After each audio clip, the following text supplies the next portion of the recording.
Wishtree, Chapter 16. When you're a tree, a phrase like cut it down is bound to get your attention.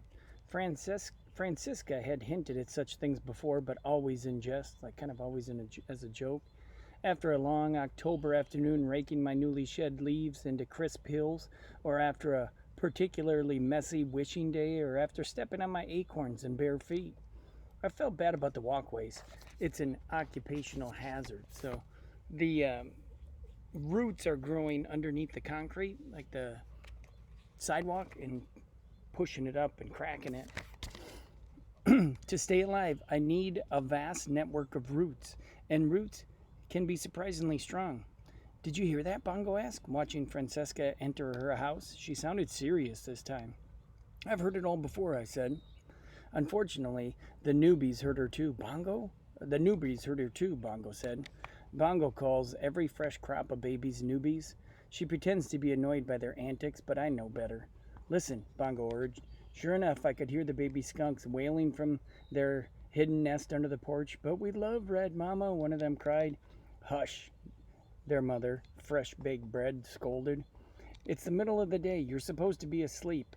You're crepuscular. Crepuscular. So like nocturnal animals. So there they are. Crepuscular.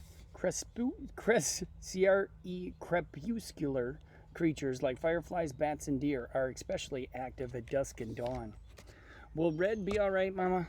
Another baby, whose voice I recognized as Rose Petal, asked. All skunks name themselves after pleasant scents, like good smells. I am not sure if this is because they're a bit defensive about their reputation or if they just have a sly sense of humor. Of course, said their mother, Red is indestructible. Bongo looked at me. See what I mean? Oh dear, I said. By tonight, they'll all have heard. The opossums, the raccoons, the owls. Little Harold will be beside himself. Harold was the smallest barn owl nestling and a great worrier. Barn owls give themselves sensible, no-fuss names. I'll talk to everyone, Bongo said. Calm them down. Tell them not to worry.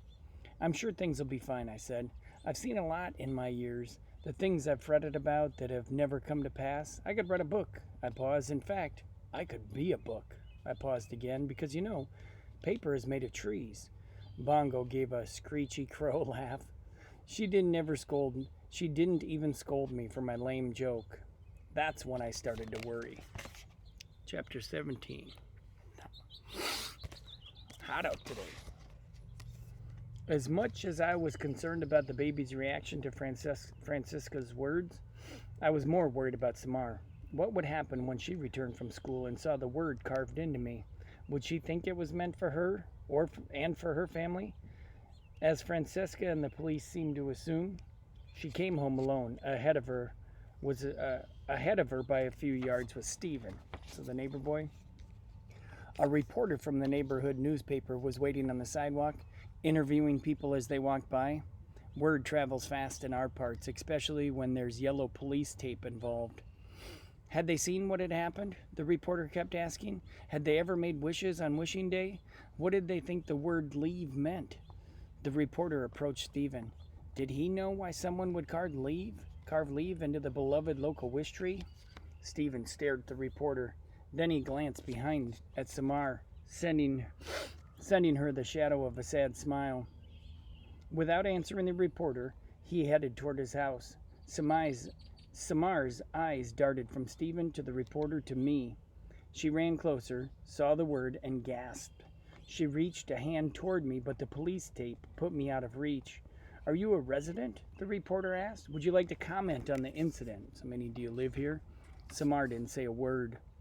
She turned and walked up the sagging steps to the little blue house, her head held high, standing tall, reaching deep.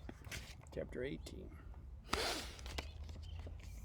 Around 6 that evening, Sandy and Max returned. When the police knocked on the door of the greenhouse, Stephen's parents opened it and answered questions. They shook their heads, they shrugged, then they shut their door and closed the curtains. When the police knocked on the door of the blue house, Samar's parents opened it and answered questions. They rubbed their eyes, they sighed. They too shut their door and closed the curtains. As Sandy and Max headed back to their cruiser, so their car, Sandy paused beneath me. I wonder if we should make a wish, she said. Might be our last chance. I'll tell you what I wish for, Max said. I wish I didn't have to investigate things like this. Sandy patted her shoulder. I wouldn't hold my breath on that one. As for me, I spent the evening hours reassuring the parents of the offspring who called me their home. They weren't just worried about where they would have to move, of course. They were worried about me. I was worried about me, too. I didn't want to leave the world I loved so much.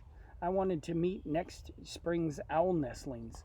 I wanted to praise the new maple sapling across the street when it blushed red at sunset. I wanted my roots to journey farther, my branches to reach higher. But that is how it is when you love life. And I could accept that if my time has come, it has come. After a life as fine as mine, who was I to complain?